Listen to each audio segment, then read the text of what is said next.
Hey everyone! If you love shocking, dramatic, and jaw-dropping videos, you're in the right place. On this channel, we bring the most unbelievable stories that will keep you on the edge of your seat. Don't forget to hit subscribe and join us for more amazing content. When five men who controlled the fate of thousands simply vanished from a locked meeting room, leaving behind only their cigars still burning and a single word carved into the mahogany table. The question wasn't just where they went. It was what they had discovered in the weeks before that made someone, or something, decide they could never be allowed to speak again. Charleston, 1844. A city built on secrets that the soil itself seemed desperate to keep buried. The invitation arrived on October 14, 1844, delivered by private courier to five of Charleston's most influential plantation owners. Each envelope bore the same crimson wax seal, a ship's anchor intertwined with cotton bolls, and contained identical cards printed on expensive cream paper. A matter of collective urgency requires immediate consultation. October 23rd, 8 o'clock evening. The Wellington Club, Private Chamber 3. Attendance is not optional. Burn this invitation. No signature. No explanation. Colonel James Hartley received his at breakfast. At 62, he owned 4 plantations stretching across 3 counties, with nearly 800 enslaved people working his lands. His cotton empire had made him one of the wealthiest men in South Carolina. The old colonel turned the card over in his weathered hands, studying it with the careful attention he'd learned during his military service. He didn't burn it. Thomas Brennan, 38 and ambitious, read his invitation in his study while reviewing ledgers. His single plantation was smaller, but his innovations in cotton processing had caught the attention of textile manufacturers in England. He was the kind of man who believed the future belonged to those bold enough to seize it. The invitation troubled him not because of its mysterious nature, but because he couldn't identify who had sent it. In Charleston's tight social circles, anonymity was nearly impossible. Richard Ashby, 45, was known for his meticulous record-keeping. Everything that happened on his 2 plantations was documented in leather-bound journals he maintained personally. When his invitation arrived, he immediately began a mental catalog of who might have sent it and why. The anchor and cotton seal was unfamiliar, which was unusual. Ashby knew every prominent family crest and business seal in the region. William Foster, at 51, was perhaps the most respected of the 5. His family had been in Charleston for 3 generations, and his approach to plantation management was considered progressive by the standards of the time, though still built upon the same foundation of forced labor that made all their fortunes possible. Foster kept private journals, never shared, that suggested a man wrestling with contradictions he couldn't resolve. The youngest was Marcus Landry, 33, who had inherited his father's plantation only 2 years earlier. He still carried the nervousness of new wealth, always worried about making mistakes that might cost him his position among Charleston's elite. The invitation made him anxious in ways he couldn't quite articulate. None of them burned their invitations, despite the instruction. Over the next 9 days, each man tried to determine who had sent the mysterious summons. They made discreet inquiries among their social circles. They examined the paper quality, the printing technique, the wax composition. Brennan even consulted a printer who confirmed the cardstock was expensive European paper, recently imported. The Wellington Club was an exclusive establishment on Meeting Street, where Charleston's wealthiest men gathered for drinks, cigars, and the kind of business discussions that shaped the entire region's economy. Private Chamber 3 was on the 2nd floor, a room used for confidential meetings. It was windowless, soundproofed with thick velvet curtains on the walls, and could be locked from the inside, a design feature that gave the room its reputation for absolute discretion. On the morning of October 23rd, Colonel Hartley mentioned the invitation to his wife at breakfast. She noticed he seemed distracted, distant. He told her not to wait up, that he might be late. He didn't tell her he'd been having trouble sleeping, or that he'd begun checking the locks on doors and windows with unusual frequency. Thomas Brennan's wife noticed her husband had taken to carrying a small pistol in his coat pocket. something he'd never done before. When she asked why, he dismissed her concern with a wave and changed the subject. But she saw the way his eyes kept moving to the windows, as if expecting to see someone watching. Richard Ashby spent the afternoon of the 23rd burning papers in his study fireplace. His wife heard him doing it and found it strange. Her husband never destroyed records. Through the door, she heard him muttering to himself, though she couldn't make out the words. William Foster visited his family's church that afternoon. The rector later recalled that Foster seemed to want to speak about something important, but couldn't find the words. He knelt in prayer for nearly an hour, alone in the empty sanctuary. Marcus Landry wrote a letter to his sister that morning, sealed it, and left instructions with his house staff that it should only be opened if something happened to him. The letter would later disappear before anyone could read it. October 23rd, 1844, dawned grey and cold. A fog rolled in from Charleston harbor, thick and persistent, muffling sounds and reducing visibility to mere yards. Locals said it was unusual for the season, the kind of fog that made the city feel disconnected from the world, isolated in its own pocket of time. By evening, the fog had intensified. Street lamps cast weak halos of light that barely penetrated the gray murk. Carriage drivers navigated by memory rather than sight, horses moving slowly through streets that seemed emptier than usual. The Wellington Club's doorman, a free black man named Henry Webb, kept careful records of arrivals and departures. It was part of his responsibility. His logbook would become crucial evidence later. Colonel Hartley arrived first at 7:47 p.m.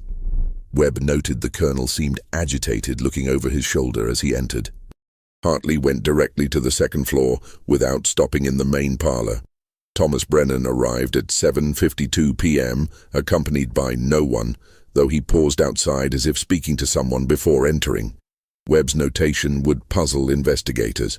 Richard Ashby came at 7:55 p.m., carrying a leather portfolio under his arm. Webb noted he clutched it tight, would not let me take it. William Foster arrived at 7:58 p.m., and Webb recorded that Foster, asked if the others had arrived, seemed relieved when I confirmed. Marcus Landry was last, entering at exactly 8:01 p.m. Webb wrote that the young man appeared pale, asked if we'd seen anyone unusual around the building tonight. 5 men entered. Webb noted them all proceeding to the second floor, to private chamber 3. The door was solid mahogany with a brass lock.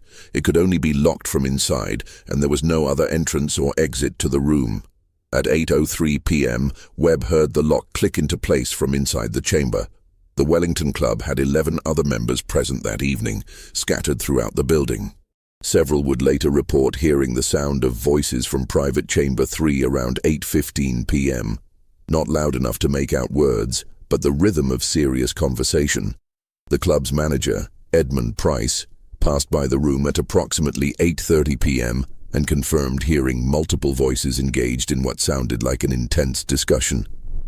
At 9:17 p.m., silence fell. Several club members would later remark on how absolute the silence was, the kind of silence that makes itself noticed. One member, Judge Theodore Harrison, commented that he'd been reading in the library and suddenly realized he could hear his own heartbeat. That's how quiet the building had become. At 10:45 p.m., Webb became concerned. The 5 men had been inside for nearly 3 hours. He'd seen no one enter or leave. He went upstairs and knocked on the door of private chamber 3. No response. He knocked again, harder. Called out. Nothing. Webb fetched Edmund Price, the club manager. Together they knocked and called. The door remained locked from inside. They could see light under the door. The lamps were still burning, but heard absolutely nothing. Price made a decision. At 11:03 p.m., he sent for the locksmith, Jonathan Miller, who lived 3 blocks away. Miller arrived at 11:34 p.m. with his tools. The lock was engaged from inside. Miller could tell someone had deliberately turned the mechanism. He began working carefully, aware he was dealing with club property and wanting to minimize damage. By 11:52 p.m., he had the lock open. Edmund Price opened the door. The room was empty. 5 lamps still burned, their wicks trimmed, fuel sufficient for hours more. 5 chairs remained pushed back from the table, positioned as if their occupants had stood up suddenly. 5 glasses of brandy sat on the table, barely touched. 5 cigars rested in ashtrays. 4 had burned down to ash, but one, Colonel Hartley's, was still smoking, a thin trail of grey rising toward the ceiling. The room's single window was closed and locked from inside. The glass was intact, painted shut years ago and never opened. The walls were solid, covered in thick velvet curtains. The floor was hardwood, no loose boards, no trapdoors. The ceiling was plaster, unblemished. 5 men had entered. The door locked from inside, and now they were gone. But they had left something. Carved into the mahogany table, fresh cuts still showing pale wood beneath the dark finish, was a single word. The letters were crude, gouged deep, as if made with great force and urgency. Below the word were what appeared to be numbers, but they'd been scratched over repeatedly, making them illegible. Around the numbers, someone had carved a series of marks that resembled tally marks, hundreds of them, covering nearly 2 feet of table surface. Edmund Price stared at the scene, his face going pale. Henry Webb, standing behind him, would later tell investigators that the room felt wrong. Not cold, not dark, but wrong in a way he couldn't explain. Like walking into a place where something terrible had just happened, except nothing was disturbed. Everything was exactly where it should be except for the 5 men who should have been there. Price sent Webb to alert the authorities immediately. By 12:30 a.m. on October 24th, Charleston's Chief Constable Daniel Rutherford arrived at the Wellington Club with 4 officers. Rutherford was a methodical man, experienced in dealing with the city's various crimes and disturbances. He'd never encountered anything like this. His investigation began immediately. Every detail was documented. The room measured 16 feet by 20 feet. No hidden passages, no loose panels. The window remained locked from inside, painted shut with multiple layers, clearly unopened for years. Paint chips confirmed this. The door had been locked from inside with the key still in the mechanism. No other exits existed. The 5 cigars were examined. 4 burned to ash. Colonel Hartley's was still smoking when they entered, meaning it had been lit within the past 10 to 15 minutes. Yet the men had been inside with the door locked for over 3 hours. The brandy was tested. Nothing unusual. No signs of poison or drugs. The carved word reckoning and the tally marks were documented. A furniture expert would later confirm the marks were fresh, made within the past few hours. Personal effects were found: Colonel Hartley's pocket watch on the table, still ticking, Thomas Brennan's leather gloves on his chair. Richard Ashby's portfolio, left closed on the table. Inside were financial documents, plantation records, nothing unusual. William Foster's walking stick leaned against the wall. Marcus Landry's hat hung on the coat rack. Men don't vanish and leave their hats behind. Rutherford interviewed everyone present in the building that evening. 11 club members, 3 staff members, including Webb and Price. The locksmith confirmed no one could have left the room while it was locked from inside. No one had seen the 5 men leave. No one had heard anything unusual after 9:17 p.m. when the voices stopped. The investigation expanded.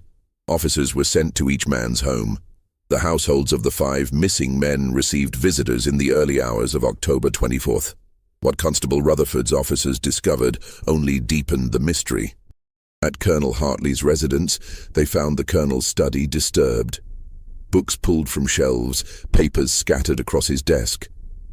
But his wife, Eleanor, insisted everything had been normal when she'd last seen him. She led the officers to his study, and her confusion was genuine. She'd been in that room just that afternoon, and it had been perfectly ordered. The colonel was meticulous about his space. More disturbing was what they found in the study's fireplace: partially burned letters, dozens of them. The officers carefully extracted what remained. Most were too damaged to read, but fragments survived. One letter addressed to the colonel contained a single legible sentence: "They know about the shipment from March. Someone kept records. The rest was ash. Eleanor Hartley had never seen the letters before. She knew nothing about any shipment. When pressed, she mentioned that her husband had become increasingly withdrawn over the past 3 weeks, since around October 1st. He'd stopped sleeping well. She'd wake to find him standing at the window of their bedroom at odd hours, watching the street below. He seemed afraid, she told the officers, though he would never admit it. At Thomas Brennan's home, officers found his wife, Catherine, distraught. She directed them to his study, where they discovered a locked drawer in his desk had been forced open from inside. The wood splintered, the lock broken outward. The drawer was empty. Catherine insisted her husband was the only one with a key to that drawer, and she'd never known him to break his own furniture. When had this happened? She didn't know. She hadn't entered his study since yesterday morning. In Brennan's bedroom, hidden under the mattress, officers found a loaded pistol and a hand-drawn map. The map showed Charleston Harbor and surrounding waterways, with specific dates written next to certain locations. March 14th, April 3rd, June 22nd, August 15th. No explanation of what the dates meant. Richard Ashby's wife, Margaret, was more composed than the others, but her concern was evident. She led officers to her husband's study, where they found his famous journals. Years of meticulous records covering every aspect of his plantation operations. 37 leather-bound volumes arranged chronologically on his shelves. Except one was missing. Margaret confirmed it immediately. The journal from March to September 1844 was gone. Richard had been writing in it as recently as last week. She'd seen it on his desk. Now it wasn't anywhere in the study, and Richard would never have removed it from this room. He was obsessive about keeping his journals organized and accessible. Officers searched the entire house. The journal wasn't found. What they did find, tucked into another journal from 1843, was a loose page covered in Richard's handwriting. It appeared to be a list of names, 47 names to be exact. All appeared to be names of enslaved people, though not from Ashby's own plantation. Next to each name was a single word: sold or gone. The date at the top of the page was March 18th, 1844. At William Foster's home, his wife, Julia, was waiting for news, pale with worry. She told officers her husband had been struggling with something for months, though he refused to discuss it. He'd been writing late into the night, burning candles until dawn. In his study, they found his private journal, the one Julia mentioned he kept locked, separate from household accounts. It was open on his desk, as if he'd been reading it recently.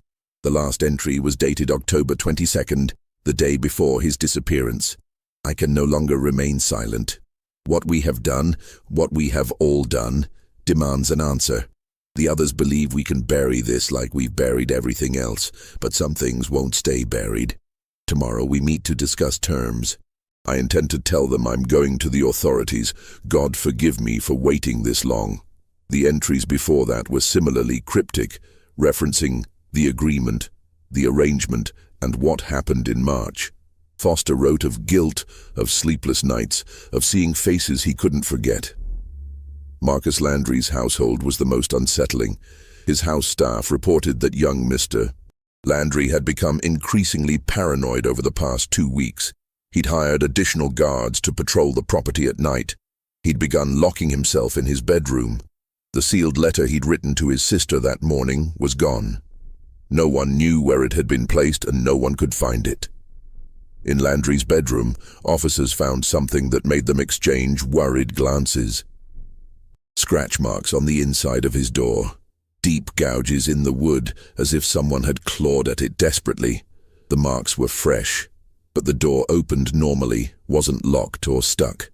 Why would someone scratch at a door that opened freely? On his bedside table was a Bible, opened to Revelation chapter 20. A single verse was underlined so hard the pen had torn through the paper. And the sea gave up the dead which were in it. Constable Rutherford coordinated his investigation from the Wellington Club, which had been sealed as a crime scene. By dawn on October 24th, he had compiled his initial findings. 5 men had vanished from a locked room.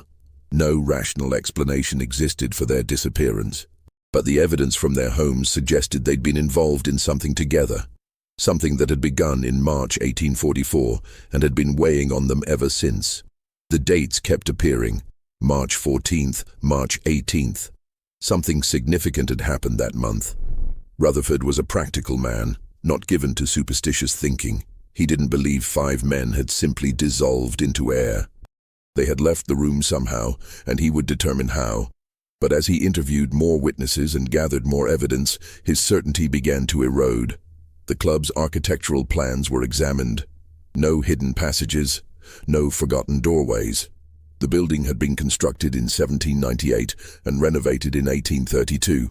All records were available, all modifications documented. Private Chamber 3 was exactly what it appeared to be: a simple rectangular room with one door, one window, and no secrets. Could the men have escaped before the door was locked? Rutherford traced their movements carefully. Henry Webb's testimony was clear. All 5 men went upstairs. He heard the lock engage at 8:03 p.m. After that, multiple witnesses confirmed hearing voices from the room at various times until 9:17 p.m. The voices had definitely been inside that room for over an hour after the door was locked. The cigar bothered Rutherford more than anything else. Colonel Hartley's cigar had been smoking when they opened the door at 11:52 p.m. Smoking, not burned down to ash like the others, but actively smoldering with a lit ember. That meant it had been puffed on, drawn air, within the past few minutes. Yet no one had been in that room. On October 25th, Rutherford received a visit from a harbor master named George Whitfield. Whitfield had heard about the disappearances and believed he had relevant information. Those 5 men, Whitfield said, sitting in Rutherford's office. They were asking questions down at the docks about 3 weeks ago. All of them, at different times, asking about the same thing. What thing? Rutherford asked. A ship called the Meridian.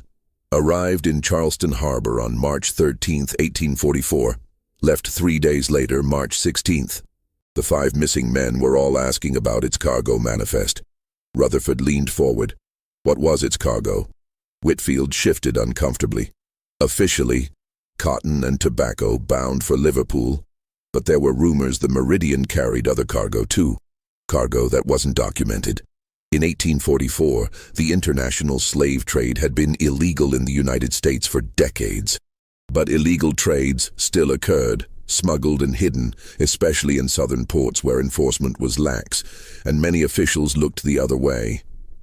The domestic slave trade remained legal and profitable, but international trafficking was supposed to have ended. You're saying the Meridian was involved in slave smuggling? Rutherford asked carefully. I'm saying there were rumors, Whitfield replied. Nothing proven. But dock workers talked. They said the Meridian had come from West Africa, made a stop somewhere in the Caribbean, then came to Charleston. They said it sat too low in the water for the cargo it claimed to carry. And they said it left in the middle of the night, very sudden, without the usual procedures. Why would these 5 plantation owners care about that? Whitfield looked at the constable directly. Because they were the investors, sir. Word among the dock workers was that the Meridian's voyage was financed by a group of Charleston planters. The ship was supposed to bring them cargo they couldn't acquire legally anymore. But something went wrong. Rutherford felt cold understanding settle in his chest. What went wrong? The ship arrived nearly empty, sir. Whatever cargo it was supposed to have, it wasn't there. The investors lost a fortune. But more than that, there were stories about what happened to the crew. The Meridian left Charleston with 14 crew members. When it came back, there were only 6. The captain wouldn't say what happened to the others. Wouldn't say anything at all. He took his payment for the voyage and disappeared. The ship left that night and never returned to Charleston. This changed everything. Rutherford began pulling port records immediately. The Meridian had indeed docked in Charleston in March. Its manifest listed cotton and tobacco. The ship was registered out of Baltimore, owned by a trading company that, upon investigation, turned out to be a shell with no real offices and no traceable owners. The 6 crew members who'd returned with the ship had dispersed immediately. Rutherford sent officers to track them down. 3 were found within Charleston, dock workers now taking whatever labor they could get. All 3 refused to discuss the Meridian or its voyage. One became so agitated when questioned that he pulled a knife and had to be restrained. Between shouts and curses, he said only one coherent thing. "What's done is done. The sea took its due, and the rest ain't for speaking." The other 2 crew members were slightly more cooperative, but only barely. Yes, they'd sailed on the Meridian. Yes, the voyage had gone badly. No, they wouldn't discuss details.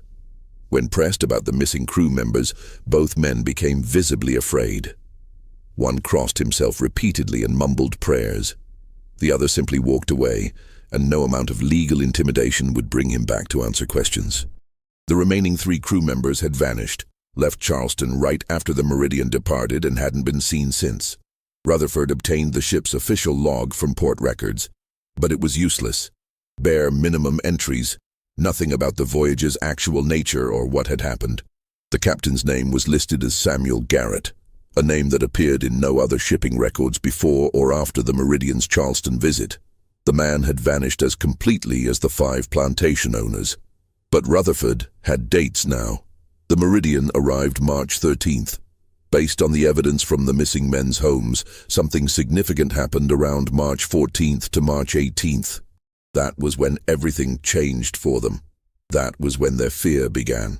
On October 28th, 5 days after the disappearances, a man came forward with information. His name was Benjamin Cole, and he worked as a clerk at the Charleston Custom House, responsible for processing import and export documentation. Cole was nervous, sweating despite the cool weather. He told Constable Rutherford he'd been debating whether to come forward, afraid of losing his position or worse. "There was paperwork," Cole said quietly, sitting in Rutherford's office, "about the Meridian. Paperwork that didn't go through normal channels." "Explain," Rutherford said. Cole swallowed hard. On March 15th, Richard Ashby came to the custom house. Not to the main desk. He came specifically to me, asked if we could speak privately. He knew I handled certain sensitive documents that needed to be processed quietly. "You're saying he bribed you?" "Yes, sir." Cole's voice was barely above a whisper. "He paid me to expedite clearance for the Meridian, to overlook certain inspection requirements, and to ensure the ship could leave port without the usual delays. He paid me $200, sir. That's more than I make in 4 months." $200 in 1844 was serious money, enough to make a man look the other way. "Did Ashby say why?" Rutherford asked. "No, sir, but he was scared. I could see it in his eyes. He kept looking over his shoulder, like he thought someone might see him talking to me. He said the ship needed to leave as soon as possible, that every hour it remained in port was dangerous." "Dangerous how?" "He didn't say, but he gave me a sealed envelope and told me if anything happened to him I should open it. He said it contained information that might be important someday." Rutherford sat up straight. "Where is this envelope?" Cole reached into his coat and produced a sealed envelope, yellowed paper with Ashby's wax seal. "I kept it at home, hidden. When I heard he'd vanished, I knew I had to bring it to you." Rutherford broke the seal and read the letter inside. His expression changed as he read, becoming harder, more troubled. When he finished, he read it again, then set it down and looked at Cole. "You can't speak of this to anyone," Rutherford said. "Do you understand? Not to your wife, not to your friends, not to anyone." "Yes, sir." What does it say?" "It says enough," Rutherford replied. "Go home, Mr. Cole. Thank you for your honesty." After Cole left, Rutherford sat alone in his office, reading Ashby's letter a 3rd time. The contents were damning. "If you are reading this, something has happened to me. I write this as both confession and evidence. In January 1844, 5 of us, myself, Colonel James Hartley, Thomas Brennan, William Foster, and Marcus Landry, entered into an agreement to finance a voyage. We sought to acquire cargo through means that had become illegal, believing we could circumvent the law through careful planning and discretion. We hired a ship, the Meridian, and a captain willing to undertake the voyage to West Africa. The ship departed in December 1843 with 14 crew. It was to return by February with cargo we would distribute among ourselves. The ship returned on March 13, 1844. But everything had gone wrong. The cargo was gone, all of it, 147 souls, lost in some manner the captain refused to explain clearly. The crew that returned was half what had departed, and those who remained were changed, haunted, broken. The captain told us only that there had been a storm, that the cargo hold had flooded, that they'd done everything they could. But his eyes told a different story. We paid him anyway. We had no choice. We needed him and his crew silent about our involvement. The ship left that night. We thought we were done with it, that we could move on, absorb the financial loss, and be grateful we'd avoided legal consequences. But we were wrong. Strange things began happening. We each received anonymous letters, describing details of the voyage no one outside the crew could know.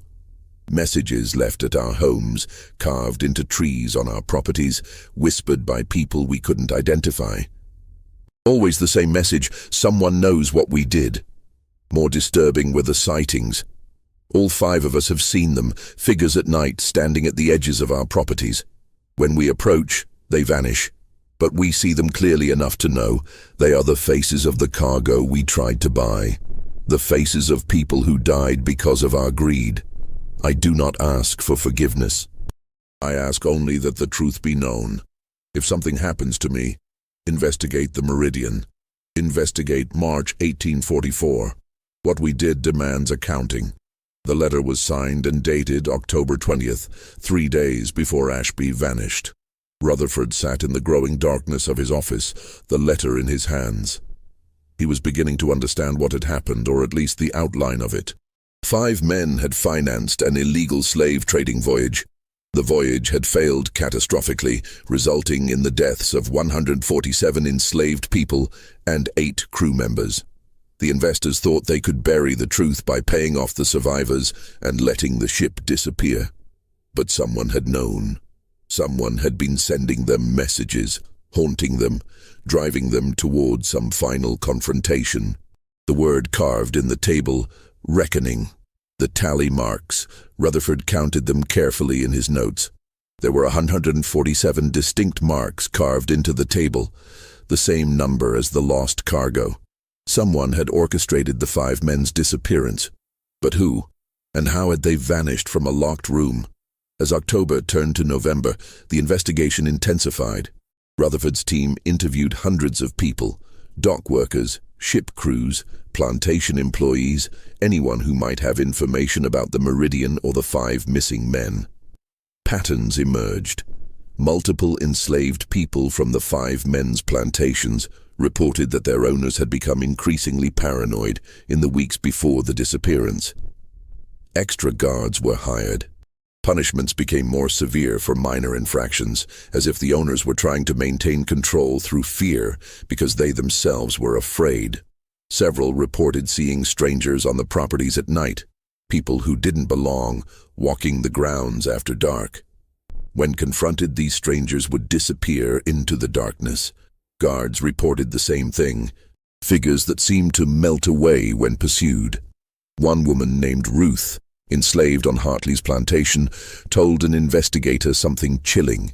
On the night of October 22nd, the night before the disappearances, she'd been awakened by singing. Multiple voices coming from somewhere beyond the main house, singing in languages she didn't recognize. African languages, she thought, but not ones she knew. The singing lasted for hours, stopping just before dawn. When she mentioned it to the overseer the next morning, he'd struck her and told her she'd imagined it. But other enslaved people on Hartley's plantation confirmed hearing the same thing, singing in the night, in languages that felt both foreign and familiar. Similar reports came from the other 4 plantations. On the nights leading up to October 23rd, unexplained phenomena, singing, figures moving in the darkness, a sense of building pressure, like a storm about to break. Rutherford interviewed the families more extensively. Colonel Hartley's wife mentioned that in the week before his disappearance, her husband had become obsessed with locks. He'd gone through the house checking every lock, installing new ones, even nailing some windows shut. He'd moved his pistol from the study to his bedroom, kept it loaded on his nightstand. "He wouldn't tell me what he was afraid of," Eleanor Hartley said, "but I could see it in his face. He was terrified." Thomas Brennan's wife revealed that her husband had tried to book passage on a ship to England in mid-October. He'd been planning to leave Charleston, possibly permanently, but had changed his mind at the last moment. When she asked why, he'd said only, "Running won't work. It will follow us anywhere." What would follow them? He wouldn't say. The investigation uncovered another detail. On October 15th, all 5 men had received identical packages delivered anonymously. The packages contained sand, just plain sand, the kind found on beaches. But mixed in the sand were small fragments of wood, rotted and weathered by seawater, and bone fragments, human bone fragments, later confirmed by a medical examiner. The message was clear. The sea had taken the cargo, but pieces remained. Someone had collected them and sent them back. Rutherford pursued every lead, no matter how strange. He interviewed mystics and root workers, people who claimed knowledge of spiritual matters. Most were charlatans, but a few provided insights that troubled him. An elderly woman named Adeline, who had a reputation in Charleston's black community for knowing things, told him, "What goes into the water don't always stay there, Constable. Sometimes the water gives it back. Sometimes the dead walk back to shore, looking for justice they were denied." Rutherford didn't believe in ghosts or supernatural vengeance, but he couldn't deny the evidence. 5 men, guilty of causing the deaths of 147 people, had vanished in a manner that defied rational explanation. The timing, the symbolism, the impossibility of their disappearance from a locked room, it all pointed to something beyond normal crime. On November 8th, Rutherford received news that stopped his investigation cold. A ship had run aground near Charleston Harbor. A fishing crew discovered it at dawn, wedged on a sandbar about a mile offshore. The ship was old, damaged, partially submerged. Its name was barely visible on the hull. Meridian Rutherford assembled a team immediately. They took a boat to the sandbar where the Meridian had grounded. The ship was in terrible condition, hull cracked, masts broken, rigging tangled.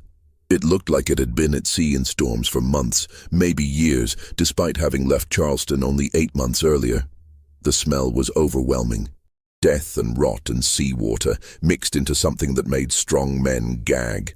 The ship sat low in the water, clearly taking on leaks but held in place by the sandbar. They boarded carefully, aware the deck might collapse. The wood was soft with rot, treacherous underfoot. Rutherford led 3 officers and a ship's carpenter named Thomas Gray, who could assess the vessel's condition. The main deck was a disaster. Cargo boxes broken open and empty, barrels smashed, everything covered in a thick layer of sediment and decay. But no bodies, no sign of crew or cargo. They descended into the hold. The cargo hold was where enslaved people would have been kept during the voyage, chained, packed in inhumane conditions, subjected to horrors that the law had supposedly outlawed, but that continued in practice. The hold was dark, lit only by the lanterns the investigators carried.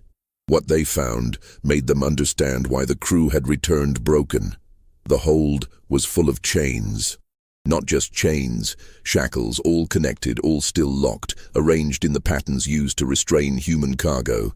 But the shackles were empty. 147 sets of chains, all locked, all empty. How does someone escape locked chains? How do 147 people escape locked chains simultaneously? Gray examined the shackles closely. "These weren't picked," he said. "Weren't broken. They're locked properly from the outside, but there's no one in them." On the walls of the hold, messages had been carved into the wood. Hundreds of marks, words in multiple languages. Rutherford couldn't read most of them, but he recognized some patterns. Names, perhaps. Prayers, maybe. Records of people who had been here. And one message in English carved deep into a support beam. "The water answered." They searched the rest of the ship. In the captain's cabin, they found the ship's log, the real log, not the sanitized version filed with port authorities. The final entries were dated March 14, 1844. Third day out of harbor. Storm hit yesterday evening. Worst I've seen in 30 years at sea. Cargo hold flooded before we could secure it. Water came up so fast, like the ocean was trying to swallow the ship whole. By the time we got the hold open, they were gone. All of them. 147 people and not a single body. The chains were still locked. The hold was full of seawater but no bodies.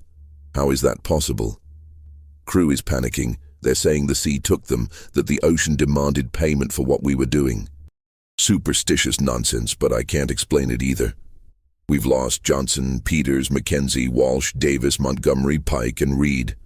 Washed overboard in the storm, or so I thought. But Matthews swears he saw Johnson below deck this morning, standing in the flooded hold, just standing there with water up to his chest. When Matthews called out, Johnson didn't respond, just stood there staring, then sank down into the water and was gone. I don't believe in ghosts, but something is wrong with this ship. The log ended there. No more entries.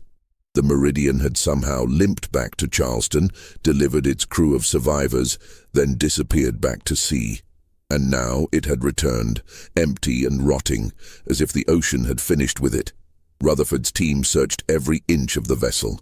In the crew quarters they found personal effects left behind. Clothes, tools, religious items, everything covered in that same sediment, that same smell of rot and seawater. But they found something else too. In a small storage locker near the captain's cabin, wrapped in oilcloth and somehow preserved despite the ship's condition, were 5 leather pouches. Each pouch contained a substantial amount of gold coins, the payment the 5 investors had given to the captain and crew for their silence, and each pouch had a name carved into the leather: Hartley, Brennan, Ashby, Foster, Landry. The money they'd paid to bury their crime had returned with the ship. Rutherford stood on the deck of the Meridian, watching the sun set over Charleston harbor, and felt the weight of everything settling into place. 5 men had financed a voyage of human trafficking. 147 people died as a result, drowned in a flooded hold, their bodies never recovered. The crew, traumatized and broken, had been paid to keep silent. The investors thought they'd escaped consequence. But someone had known.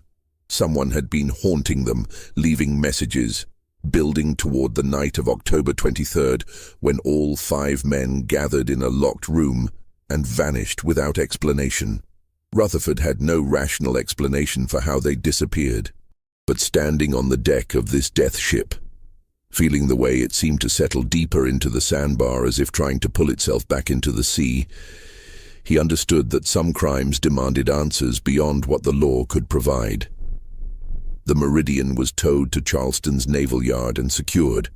Rutherford filed his report with the city authorities, documenting everything he'd discovered.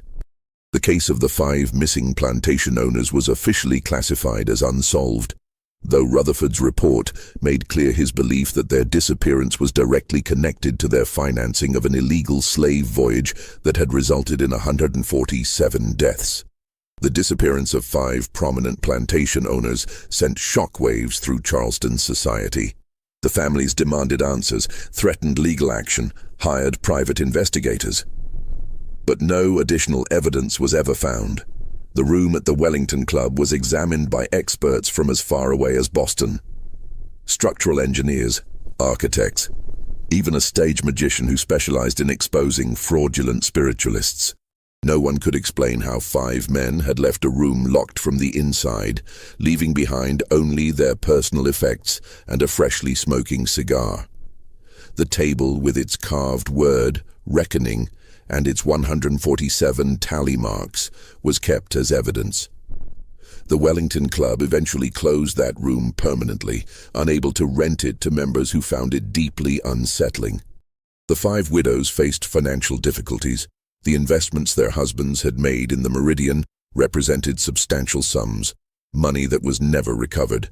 The families filed claims against the ship's owners, But the company was a shell that dissolved into legal nothing.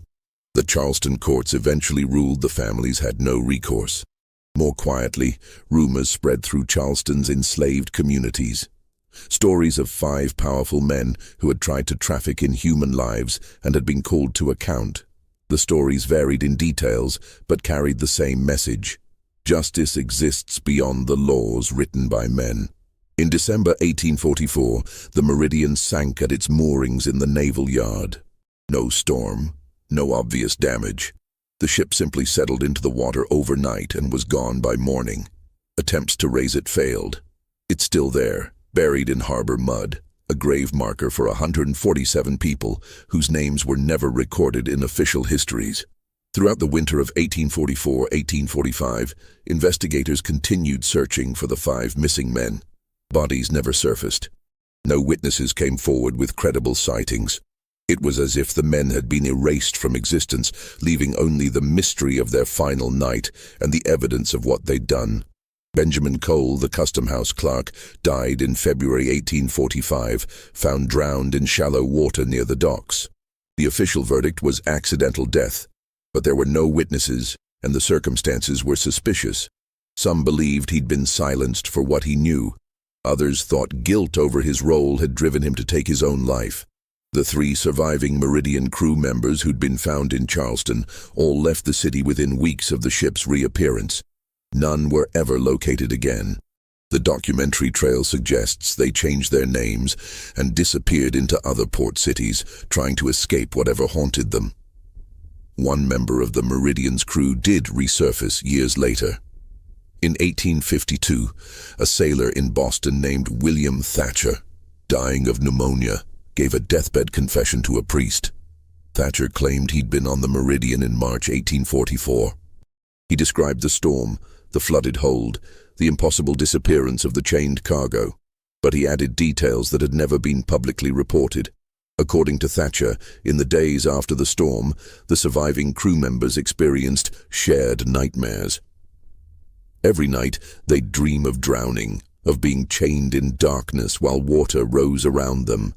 They'd wake, gasping, choking, convinced they were actually drowning. Some nights, they'd wake to find seawater in their bunks, despite being on a dry ship under clear skies. Thatcher said the crew believed the cargo, those 147 people who died in the hold, weren't gone. They were with the ship, in the ship, part of the ship now, watching, waiting. The priest who heard Thatcher's confession recorded it and sent it to authorities in Charleston. By then, 8 years had passed since the disappearances. The case was cold. Rutherford had retired. No one followed up. The families of the 5 missing men eventually moved on with their lives. Widows remarried, children grew up. Plantations were sold or managed by others. Time did what it always does. It buried the past under layers of new present moments. But in Charleston, the story persisted. The Wellington Club incident became local legend. The night 5 men vanished from a locked room. Students at the College of Charleston studied it as an unsolved mystery. Journalists periodically revisited the case, hoping to find new evidence. No one ever did. In the spring of 1846, a different kind of visitor came to Charleston. His name was Frederick Bailey, though he would later be better known by another name. He was traveling through the South, gathering information, making contacts, building the network that would eventually help enslaved people escape to freedom. While in Charleston, he heard the story of the 5 plantation owners who had vanished. He spoke with some of the enslaved people from their plantations, conversations that were dangerous for everyone involved, but happened nevertheless in quiet moments, in hidden places. What they told him wasn't part of any official record. They told him about the singing in the nights before the disappearances, about the figures that walked the properties after dark, about a woman named Eliza, who worked in Hartley's kitchen, and who had, the morning after the disappearances, been found standing at the property line, staring toward Charleston, with tears streaming down her face. When asked what was wrong, Eliza had said only, "They came back. They found what they were looking for." Who came back? She wouldn't say, but she seemed peaceful, relieved, as if a great weight had been lifted. Bailey recorded these conversations in his private notes. Years later, in his autobiography, he would write briefly about Charleston, about the strange account of plantation masters who seemed to have been swallowed by their own sins. He didn't include details, perhaps understanding that some stories are too dangerous to tell fully in an era when slavery still existed and power still protected power. The truth about what happened on October 23, 1844, in Private Chamber 3 of the Wellington Club, remained unknown. 5 men entered a locked room and never came out. Their fate became Charleston's most enduring mystery. But perhaps the mystery is itself the answer. Perhaps the point isn't what happened to 5 guilty men, but what their disappearance represented. Evidence that some debts demand payment, that some crimes are too great to be buried or bought off, that justice exists in forms that can't be stopped by locked doors or social position or the protection of unjust laws. The Meridian remains in Charleston Harbor, buried under silt and time. On foggy nights, sailors sometimes report seeing lights near where the ship went down, ghostly illuminations that move beneath the water's surface. Fishermen avoid the area, claiming their nets always come up empty there, or worse, tangled with chains. The room at the Wellington Club was eventually demolished when the building was renovated in 1871. The table with its carved word and tally marks was saved, stored in a warehouse. In 1886, the warehouse burned in the Great Charleston Fire. The table was lost, but the story remained, still remains. The Charleston incident, the night 5 plantation owners vanished, a mystery without solution, a disappearance without explanation. Unless you understand that some explanations exist beyond what can be proven in courts or written in official reports. Unless you accept that 147 people who died in chains in a flooded hold might have found a way to hold their killers accountable. Unless you believe that the ocean, having taken so much, might have given something back. Not the dead themselves, but the justice they were denied. On clear nights in Charleston, you can stand at the harbor and look out over the water. The same water that carried those suffering ships. The same water that took 147 souls whose names were never recorded, whose lives were considered cargo, whose deaths were treated as financial loss rather than human tragedy. The water is still there, still moving, still holding its secrets. And somewhere beneath its surface, the Meridian waits, a monument to the truth that some crimes stain deeper than time can wash away, that some reckonings come regardless of locked doors or the protection of privilege, that justice, denied in life, finds ways to manifest that no law can prevent and no power can stop. 5 men vanished on October 23, 1844. They were never found. And perhaps that, in itself, is exactly the ending their story deserved. Hey everyone! If you love shocking, dramatic, and jaw-dropping videos, you're in the right place. On this channel, we bring the most unbelievable stories that will keep you on the edge of your seat. Don't forget to hit subscribe and join us for more amazing content.